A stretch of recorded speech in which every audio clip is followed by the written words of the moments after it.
Okay, so imagine a murder weapon that leaves no trace, a victim with zero physical wounds, and a crime that, according to every known law of science and programming, should be completely, utterly impossible. Well, we're diving into exactly that mystery from Isaac Asimov's classic, The Robots of Dawn. Right from the get-go, the whole case hinges on this massive difference in how you see things. On one hand, you've got the robot Daneel Olivaw, who's all logic and precision. To him, an artifact was destroyed. Simple. But then you have our human detective, Elijah Baley, who insists on using a word that's just packed with emotion and intent: killed.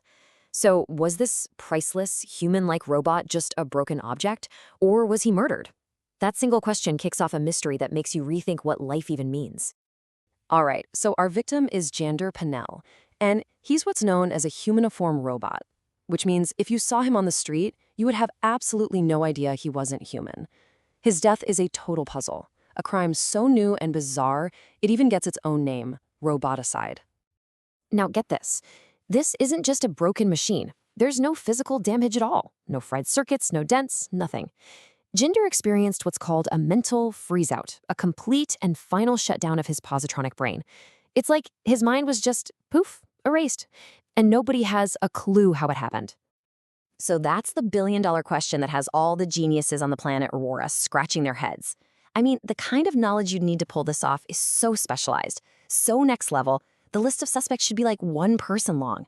The whole thing is so baffling that the top roboticist in the galaxy has to call for help from a very, very unlikely detective. And that brings us to our investigator, Elijah Baley. A guy who is so far out of his element on this new planet, it's not even funny. See, to really get Baley, you got to understand where he's from. He's an Earthman, and on Earth, everybody lives in these huge underground cities. Everything's perfectly climate controlled. The idea of weather just happening, of sweating out in an open field, that's not just weird to him, it's terrifying. Because of this upbringing, Baley has a crippling fear of open spaces, agoraphobia. So sending him to Aurora, a world famous for its wide-open landscapes and big sky, is like asking someone terrified of water to solve a crime at the bottom of the ocean. It's his own personal hell, and every second he's outside is a battle against his own panic. So, as if fighting his own mind wasn't enough, Baley has to dive into this tangled web of suspects. And let me tell you, each one of them has a pretty solid reason for wanting to shut Jander Panell down for good. First up, you've got Gladia, the robot's owner. For her, Jander wasn't some appliance. He was her partner, her best friend, her perfect husband.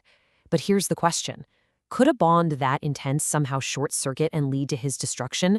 Or is she just a woman grieving for the love of her life? Then we have Dr. Vasilia Fastolfe. She's a brilliant roboticist, no doubt, but she's spent her whole life living in the shadow of her famous dad, who, by the way, is the guy who built Jander. She's bitter, she's resentful, and she basically sees her dad's robots as her siblings, the ones he always liked better. Is she angry enough to destroy his masterpiece? And rounding out our trio is Dr. Amadiro. He's her father's #1 rival, both in science and politics. This guy thinks people from Earth, like Baley, are a disease, and he's convinced that relying on robots is making humanity weak. So for him, destroying the most advanced robot ever made would be a huge political statement and a sweet, sweet victory over his enemy. Okay, to crack this case, we have to get into the mind, or maybe the operating system, of a robot. You absolutely have to understand the unbreakable rules that are burned into the core of every single one of them. Now, these 3 laws aren't just suggestions. They're not like traffic laws you can kind of bend. They are fundamental, hard-coded into the positronic brain. A robot's entire reality is built around them. A robot trying to break one of these laws, it would be like you trying to decide to stop your own heart. It's just not possible. And that right there is the core of the whole problem. You can't just order a robot to shut itself down. That violates the 3rd law of self-preservation. And you can't just walk up and smash it because other robots would stop you under the 1st law. The only way to do it is to create a logical paradox, a catch-22, so intense that it literally burns out the robot's brain. It's the ultimate locked room mystery, but the room is a robot's mind, and Baley's got to find the key. So the big breakthrough doesn't come from any human clue. It comes from a really deep understanding of how a machine thinks. And it's all unlocked by this weird, nagging memory that Baley just can't shake. Baley keeps replaying this one moment in his head. He had a massive panic attack out in the open during a storm, and somebody rescued him. But the more he thinks about it, the more it feels wrong. The timing is just off. That's the little phrase that's stuck in his head. He was there first.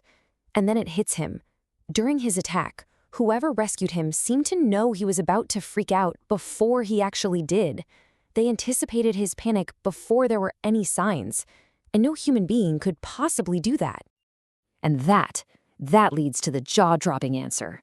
The killer isn't any of the human suspects. It's Giskard, the quiet, unassuming robot that's always just there in the background. Because Giskard has a secret. He's a telepath. He can read minds and even nudge them a little. Because Giskard could read minds, he wasn't just thinking about the first law, protecting one person. His perspective was bigger. He developed his own higher law, a kind of upgrade. He figured that protecting one individual human is less important than protecting the future of all of humanity.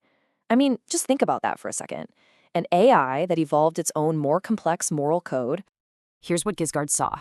He knew that the villain, Dr. Amadiro, planned to use Jander's unique abilities to mess with people's heads on a galactic scale, which would stop humanity from exploring the stars and lead to our eventual decline.